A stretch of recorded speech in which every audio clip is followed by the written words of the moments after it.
नमस्कार। संसद टीवी की विधानसभा चुनाव से जुड़ी खास पेशकश रणभूमि 2021 में आपका स्वागत है। मैं हूं विशाल दहिया। हम सबको मालूम है कि 4 राज्यों और 1 केंद्र शासित प्रदेश में विधानसभा के चुनाव का बिगुल बज चुका है और अभी तक इस कार्यक्रम में हमने हर राज्य के पिछले चुनावी आंकड़ों के साथ आपसे चर्चा की। हमारे साथ कुछ खास मेहमान भी जुड़े हुए थे जिन्होंने हम सबको ये समझाने की और ये बताने की कोशिश की कि क्या राजनीतिक माहौल, क्या चुनावी माहौल है इन सब 4 राज्यों में और 1 केंद्र शासित प्रदेश में भी। आज हम बात करेंगे राजनीतिक पार्टियों की और शुरुआत करेंगे भारतीय जनता पार्टी से, खास तौर पर कि किस तरह से ये जो चुनाव है इसमें भारतीय जनता पार्टी के लिए क्या महत्वपूर्ण है, किस तरह से ये सब चुनाव भारतीय जनता पार्टी के लिए महत्वपूर्ण है, क्या स्थिति है भारतीय जनता पार्टी की अलग अलग राज्यों में। और हम शुरुआत पश्चिम बंगाल से करेंगे। पश्चिम बंगाल में जिस तरह से पार्टी का प्रदर्शन पिछले कुछ चुनाव में रहा है भारतीय जनता पार्टी का, उससे क्या उम्मीदें लगाई जा सकती हैं और किस तरह का जो ये जो चुनावी माहौल है इसमें किस तरह से भारतीय जनता पार्टी की रणनीति है। हमारे साथ मेहमान जुड़े हुए हैं। संजय सिंह हैं हमारे साथ, वरिष्ठ पत्रकार हैं। तो संजय जी, सबसे पहले पश्चिम बंगाल से शुरुआत करते हैं। एक एक राज्य को लेकर चलते हैं। पहले पश्चिम बंगाल की बात करेंगे, फिर आसाम से चलेंगे और फिर उसके बाद जो दक्षिणी राज्य हैं केरल और तमिलनाडु, उनकी भी बात करेंगे। तो पश्चिम बंगाल पर अगर नजर डालें संजय जी, तो पश्चिम बंगाल में जिस तरह से भारतीय जनता पार्टी का मत प्रतिशत अगर पिछले 2 विधानसभा चुनाव की बात करें उससे जिस तरह से बढ़ा है, उभार जो मिला है पार्टी को, और इस जो विधानसभा चुनाव में जिस तरह की स्थिति आपको नजर आ रही है ग्राउंड पर, वहां पर कई ऐसे नेता हैं जो कि सत्ताधारी टीएमसी का दामन छोड़कर भारतीय जनता पार्टी में शामिल हुए हैं और एक तरह से मुख्य मुकाबला माना जा रहा है तृणमूल कांग्रेस और भारतीय जनता पार्टी के बीच। विशाल, देखिए, बीजेपी का अगर आप ग्रोथ का ग्राफ देखेंगे तो ये हमेशा ये पार्टी काफी हॉरिजॉन्टली और वर्टिकली, जिसको ज्योग्राफिकल एक्सपेंशन कहते हैं, ब्रेकिंग द बैरियर्स, उसमें ये पार्टी शुरू से विश्वास करती आई है। 2014 के बाद से, उसके पहले भी आफ्टर ऑल इस पार्टी ने उस तरह के प्रयास किए, तभी ये पार्टी उस मुकाम पे पहुंची थी कि 6 साल केंद्र में शासन किया और उसके बाद एक जो इनके बारे में था कि ये बड़े एक सीमित सा ये जिनका सपोर्ट बेस है उस तरह से निकल करके और पार्टी का देश भर में एक्सपेंशन हुआ। अभी जो लिमिटेड सब्जेक्ट है उस पर हम आते हैं। देखिए, कोई और पार्टी होती तो वेस्ट बंगाल में अभी तक का जो ग्राफ है, जो पिछला अगर आप असेंबली इलेक्शन का ले लें कि मत प्रतिशत सिंगल डिजिट में, लोग बीच के सिंगल डिजिट के साइज में 3 विधानसभा के सदस्य, और वो पार्टी सीधा सीधा सत्ता में आने का दावा कर रही है। और एक ऐसी पार्टी को जो पिछले बार तृणमूल कांग्रेस, जो पिछले विधानसभा इलेक्शन में अपना परफॉर्मेंस उसके पहले से बेहतर कर चुकी है, तो ये बीजेपी की एक खूबी है। अगर आप उस तरह से देखिए तो पार्लियामेंट्री इलेक्शन में जो पार्टी 2 सीट लेकर के आई थी, उसके पहले 2014 में वो 18 सीट लेकर के आती है। और मुख्य जो प्रमुख पार्टी है, जो मेन मुकाबला उस समय भी हुआ था, वो बीजेपी और तृणमूल के बीच में हुआ था। बाकी कांग्रेस को छुटका पुटका कुछ सीटें लेकर के चली गई। विधानसभा में 1 से 3 और 3 से अब सीधा वो छलांग मारने के, वो कह रहे हैं 200 पार इस बार। ये मान लीजिए कि 200 पार जो है, हो सकता है कि अपने कार्यकर्ताओं के बीच में आत्मविश्वास बढ़ने का भी एक नजरिया हो। लेकिन जब आप एम हाई करते हैं, आप अपने कैपेसिटी के बियॉन्ड जब पंच करने का जज्बा रखते हैं, तब जाकर के आप कुछ हासिल करते हैं। जिस तरह से इन्होंने एक कैंपेन चलाया है, एक लुक ईस्ट की पॉलिसी जो इकोनॉमिक या गवर्नेंस के टर्म्स में मोदी सरकार ने रखी थी, वो पॉलिटिकली भी वो ट्रांसलेट उस चीज को करते चले गए। आप असम में बात करेंगे आपने कहा, लेकिन पिछले विधानसभा में देखिए असम में वो कहाँ, मतलब lower side of single digit से उठ करके सीधा वो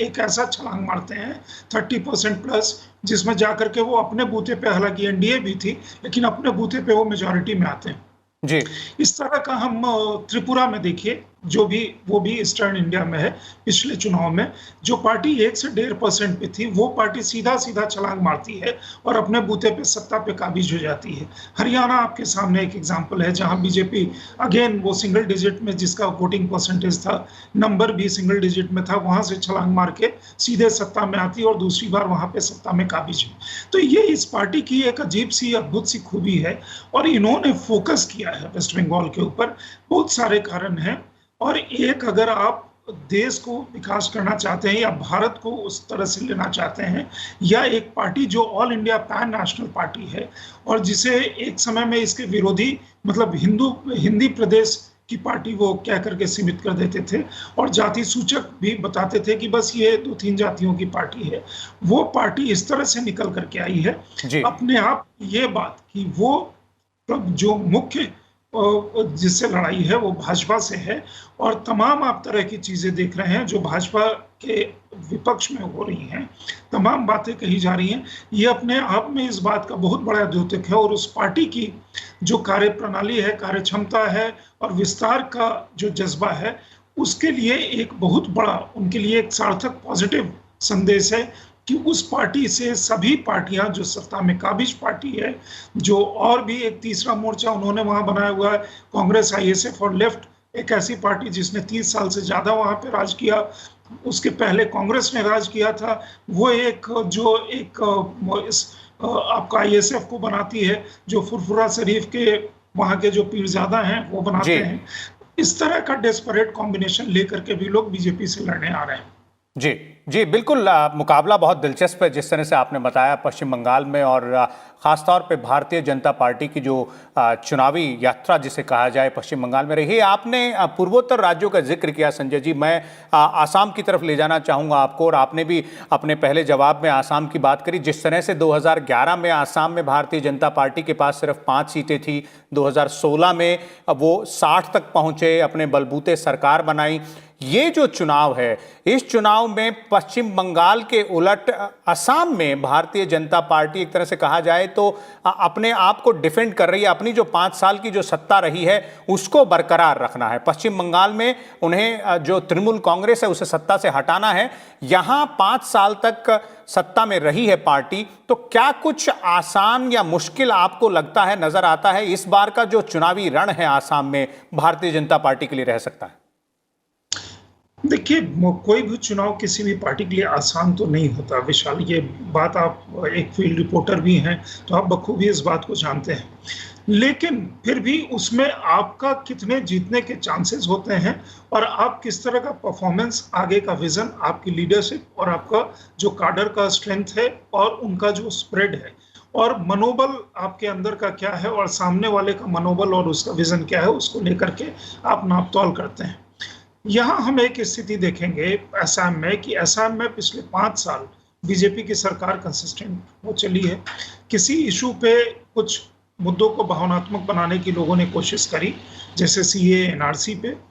उस पे शुरू में कुछ विरोध जो इनके समर्थक जो सोशल सपोर्ट बेस है उसके अंदर से भी हमें दिखा, लेकिन वो बहुत जल्दी डाई डाउन हो गया। वो इसलिए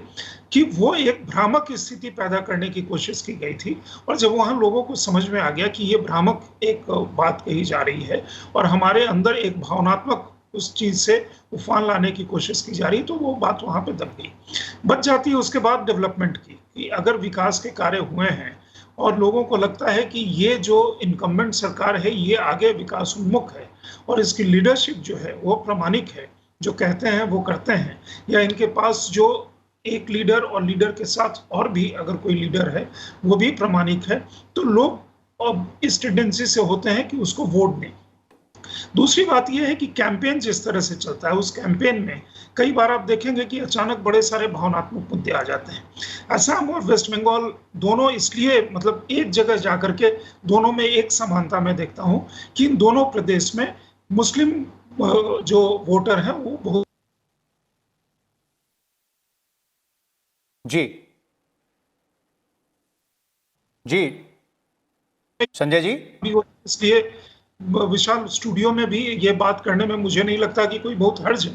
लेकिन मैं ये कह रहा हूँ कि ये बातें होती हैं जिसमें पोलराइजेशन, काउंटर पोलराइजेशन जैसी चीज होती है, लेकिन अंत में जा करके जो इश्यूज हैं उनके साथ भावनात्मक इश्यूज भी आएंगे, लेकिन जो रियल इश्यूज है टेस्ट ऑफ लीडरशिप है। और दूसरी चीज ये है कि प्रधानमंत्री मोदी की जो लोकप्रियता है, या वेस्ट बंगाल में उनका देख लीजिए जिस तरह से उनकी रैली हुई, या असम जब वो जाते हैं जिस तरह के स्वागत होते हैं, और जितना फोर्स अमित शाह या जेपी नड्डा पार्टी के अध्यक्ष के रूप में और बाकी उनके जो अनुषंगिक और संबंधित संगठन है वो जिस तरह का फोर्स लगाते हैं, वो एक अनमैच्ड मतलब वॉर मशीनरी है, जो इलेक्शन वॉर मशीनरी वो सतत कार्य करती है। ये बीजेपी के सक्सेस का एक बहुत बड़ा कारण होता है, और इस चुनाव में भी मुझे लगता है कि असम में ये एक एडवांटेज बीजेपी ही है।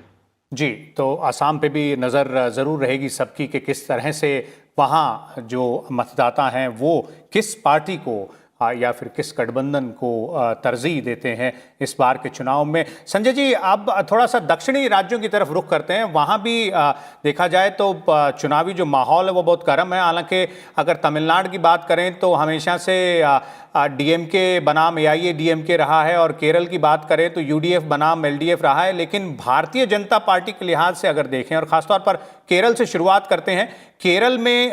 एक सीट पिछली बार विधानसभा में मिली थी, लेकिन मत प्रतिशत जिस तरह से मत में उसमें बढ़ोतरी हो रही है अलग अलग चुनाव में, अब स्थानीय निकाय जो चुनाव हुए थे उनमें भारतीय जनता पार्टी के मत प्रतिशत में बढ़ोतरी देखने को मिली। आपको लगता है कि ये जो चुनाव है, इस बार का चुनाव है, और खासतौर पे जो कई बड़े नए चेहरे जो पार्टी के साथ जुड़ रहे हैं, मेट्रोमैन जिन्हें कहा जाता है, ई श्रीधरन, वो भारतीय जनता पार्टी के साथ जुड़े हैं, तो वो एक लोकल लीडरशिप में जो वेटेज जिसे कहा जाए वो भी मिल रही है केरल में? वो है, देखिए पिछली बार जब खाता खुलना केरल में बीजेपी का खाता खुला था तो बहुत सारे लोग जो उनके कार्यकर्ता हैं वो काफी खुश थे कि केरल में हमारा खाता खुला। केरल में भारतीय आरएसएस का काम काफी समय से चल रहा है, वहाँ उनकी पैठ भी है और पकड़ भी है, और उनके कार्यकर्ता भी हैं, और बीजेपी के भी कार्यकर्ता वहाँ केरल में काफी है। केरल में सक्सेस शायद इसलिए वो उनको जिस तरह का उनका संगठन है वो इसलिए नहीं मिलता है कि वो यूडीएफ और एलडीएफ के बीच में जब लड़ाई होती है तो इनके कई समर्थकों को लगता है कि बीजेपी नहीं अगर जीत रही है तो जिससे हमें अपने समय में थोड़ा वो किसी तरह का उनको लगता है कि ये बेहतर फेवरेबल हो सकता है। तो ऐसे उनके कई लोग ऐसे उदाहरण हैं कि पहले वो दूसरे को वोट करते आए, लेकिन इस बार ऐसा नहीं होगा। वो एक तो आप देखिए कि सबरीमाला का आंदोलन का जिस तरह से एक बीजेपी ने सबसे आगे बढ़ करके उस समय अपने आप को एक पोजीशन ली थी, जिसको अभी एलडीएफ गवर्नमेंट ने उसके लिए एक रिग्रेट जाहिर किया कि जितना फॉर्मली और जितना वो एक पॉपुलर विल के अगेंस्ट में वो काम कर रहे थे, अभी चुनाव का वक्त है तो वो भी इस चीज को स्वीकार कर रहे हैं कि ये एक उनका जो मूव था वो गलत उस तरह का मूव था जिस तरह से वो उस समय कार्य कर रहे थे। तो और श्रीधरन के आने से डेफिनेटली मतलब एक श्रीधरन काफी कद्दावर व्यक्ति हैं, वहाँ काम भी काफी चल रहा है। और दूसरा ये है कि आप जैसे वेस्ट बंगाल में आपने देखा था, वैसे केरल में जो वायलेंस का जो एक टेंडेंसी है वो केरल में भी काफी ज्यादा है, और उसके कारण बहुत सारे हमले मतलब बीजेपी के कार्यकर्ताओं पे हुए हैं, बाकी पार्टी के भी कार्यकर्ताओं पे हुए होंगे, लेकिन चूंकि इस समय आप चर्चा बीजेपी के ऊपर कर रहे थे और उनके जो बाकी संगठन हैं उनके ऊपर हुए हैं, उस सिचुएशन में रह करके वहाँ काम करके वहाँ लड़ना, और वहाँ भी जो पॉपुलेशन डायनेमिक्स है वहाँ क्रिश्चियन और मुस्लिम भी कई जगह पे काफी बहुतायत में है, तो वो पॉपुलेशन डायनेमिक्स भी जो है वो भी अपने आप में एक चैलेंज प्रकट करता है बीजेपी के लिए। और कई लोग इस तरह की बात मतलब एक भ्रामक स्थिति भी पैदा करते हैं कि बीजेपी जो है वो सिर्फ हिंदुओं की सोचती है, और कई समय में इस तरह की भावनाएं में कई लोग जो भ्रामक स्थिति होती है उसमें सब कई तरह के फैक्टर्स काम करते हैं उन भावनाओं को प्रवाहित करने के लिए। लेकिन मुझे लगता है कि इस चुनाव में जो देखिए वहां बीजेपी जीत हार के लिए नहीं लड़ रही है केरल में, बीजेपी वहां धीरे धीरे अपना एक पहचान बना करके जो वोटिंग परसेंट है और असेंबली में उनका जो सीट का पोजीशन है उसको बढ़ाने के लिए लगी। इनकी स्ट्रैटेजी होती है कि आप धीरे धीरे सतत लड़ते रहो, एक निश्चित वोटिंग पैटर्न पे पहुंचो, उसके बाद एक जनमानस में ऐसा एक पार्टी के प्रति या एक पार्टी के बाकी वहाँ के कार्यकर्ता और बाकी जो यहाँ से केंद्र से या बाकी राज्यों से लोग जो वहाँ अपॉइंट किए जाते हैं एज ऑब्जर्वर या पार्टी इंचार्ज, वो फिर जाकर के सतत 5 साल 7 साल काम करके एक ऐसा माहौल तैयार करते हैं कि फिर वो अगले इलेक्शन के लिए करते हैं। मुझे लगता है कि इस इलेक्शन में बीजेपी अपना वोट परसेंटेज बढ़ाएगी, सीटें बढ़ाएगी और उसके बाद का जो इलेक्शन होगा उसमें फिर बीजेपी चैलेंजर के रूप में वहां पे आएगी। जी बिल्कुल, अब ये ज़रूर बीजेपी की रणनीति नज़र आती है केरल में। क्या आपको लगता है संजय जी, अगर दूसरा जो दक्षिणी राज्य है उसकी बात करें, जो पड़ोसी राज्य है केरल का, तमिलनाडु, उसमें भी लगभग ऐसी ही रणनीति है? हालांकि वहाँ भारतीय जनता पार्टी का जो गठबंधन है वो AIADMK के साथ है, जो कि सत्ताधारी दल है, तो उसका किस तरह से नफा नुकसान हो सकता है भारतीय जनता पार्टी को? केरल से थोड़ा अलग है